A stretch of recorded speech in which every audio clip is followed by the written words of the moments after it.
Mvuga ngo inyenyeri yawe ni yake. Inyenyeri yawe ni yake.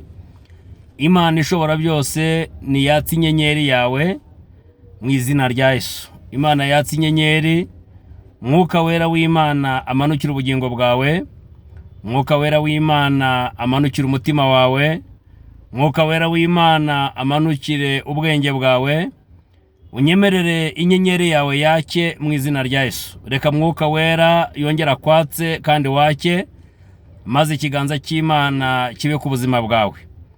Unyemerere mvuga aya magambo ngo nk'uko imisozi gose i Yerusalemu, niko Uwiteka agota abantu be uhereye none ukageza iteka ryose.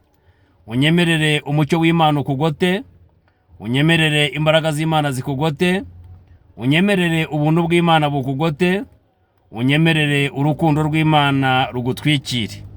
Ndimo ndakwatura aya magambo ngo inyenyeri yawe ni yake. Ibyashakaga kuzimya inyenyeri yawe ni byinshi, ibyashakaga gutuma inyenyeri yawe itaka ni byinshi, ibyashakaga kuguca intege kugira ngo bizimye inyenyeri yawe ni byinshi.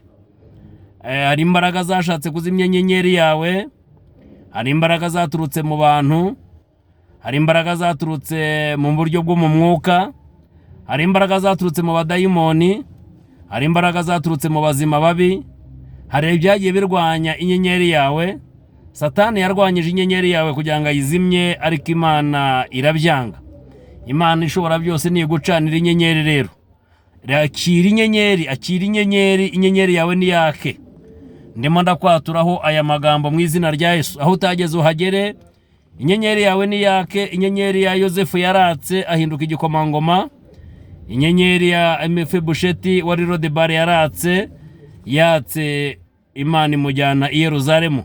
Inyenyeri ya Dawidi yaratse ahinduka umwami w'ishyanga rikomeye rya Israheli. Nari ninginze Imana rero ngo inyenyeri yawe ni yake mu izina rya Yesu. Imana iguhe umugisha kandi kugirire neza.